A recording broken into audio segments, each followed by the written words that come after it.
ಪೊಲೀಸರ ಕಾರ್ಯವನ್ನು ಮೀರಿ ಮಧ್ಯದಲ್ಲಿ ಬಂದು ರಾಜಿ ಮಾಡಿಸ್ತೀವಿ, ಪಂಚಾಯಿತಿ ಮಾಡಿಸ್ತೀವಿ, ಮತ್ತೆ ಐಬಿಲ್ ಕೂತ್ಕೊಂಡು ನ್ಯಾಯ ಮಾಡ್ತೀವಿ ನಾವು, ಅವರು ಇವರು ರಾಜಿ ಮಾಡಿಸೋದು, ವಸೂಲಿ ಮಾಡೋದು, ಇಂಥ ದಂಧೆಗಳೇನ ಮಾಡ್ಕೊಂಡು ನಿಂತಿದ್ರು ಅವ್ರಿಗೆಲ್ಲರಿಗೂ ಒಂದು ಎಚ್ಚರಿಕೆ. ಪೊಲೀಸ್ ಇಲಾಖೆ ಇದೆ, ಹಂಗ್ ರೀತಿ ಕ್ರಮ ಕೈಗೊಳ್ಳೋದಕ್ಕೆ ಕಂಪ್ಲೇಂಟ್ ಬಂದ್ರೆ ನಾವು ತಗಂತೀವಿ. ಕಾನೂನುಬದ್ಧವಾಗಿ ಏನ್ ಕೆಲಸ ಇದೆ ನಾವು ಮಾಡ್ತೀವಿ. ಈ ಐಬಿ ಗಿರಾಕಿಗಳೇನಿದ್ದಾರಲ್ಲ, ಐಬಿ ಗಿರಾಕಿಗಳೆಲ್ಲ ಐಬಿ ಬಿಟ್ರೆ ಒಳ್ಳೇದು. ಇಲ್ಲ ಅಂದ್ರೆ ಈ ರೌಡಿ ಜೊತೆ ಸೇರ್ಕೊಂಡು ಐಬಿಲ್ ಕೂತ್ಕೊಂಡು ಏನೇನು ಅವ್ಯವಹಾರಗಳಿಗೆಲ್ಲ ಕೈ ಹಾಕಕ್ ಹೊರಟಿದ್ದಾರೆ ಅವೆಲ್ಲವೂ ಕತ್ರಿ ಬೀಳ್ತದೆ.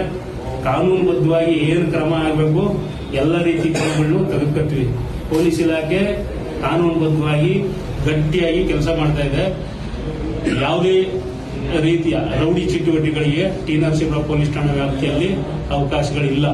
ಪೊಲೀಸ್ ಇಲಾಖೆ, ನಮ್ಮ ಇಲಾಖೆಯಲ್ಲಿರುವಂತಹ ಅಧಿಕಾರಿಗಳು, ಈ ಠಾಣೆಯಲ್ಲಿರುವಂತಹ ಎಲ್ಲ ಅಧಿಕಾರಿಗಳು, ಎಲ್ಲ ಸಿಬ್ಬಂದಿಗಳು ಅಷ್ಟೇ ಬಿಗಿಯಾಗಿದ್ದಾರೆ, ಗಟ್ಟಿಯಾಗಿ ಕೆಲಸ ಮಾಡ್ತಿರೋ ಧೈರ್ಯವಾಗಿ. ಈ ರೌಡಿ, ಪುಡಿ ರೌಡಿಗಳು, ಮರಿ ರೌಡಿಗಳು, ಈ ಚಿಲ್ಲರೆಗಳಿಗೆಲ್ಲ ಎದ್ಕೊಂಡು ಕೆಲಸ ಮಾಡೋಂಥವ್ರು ಯಾರು ಇಲ್ಲ. ಇಲ್ಲಿ ಗಟ್ಟಿಯಾಗಿ ನಿಂತಿದ್ದೀವಿ, ಕೆಲಸ ಮಾಡ್ತೀವಿ.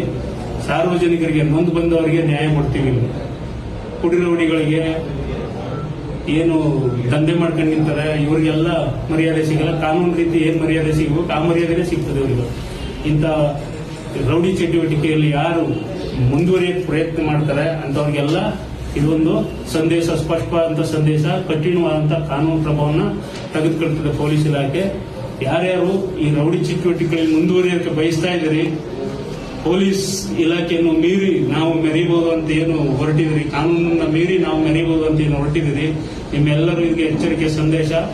ರೌಡಿ ಚಟುವಟಿಕೆಗಳಿಗೆ ಏನಾದ್ರು ಕೈ ಹಾಕಿದ್ರೆ ಕಾನೂನು ಬಿಗಿಯಾಗಿದೆ, ಕಠಿಣವಾದಂತಹ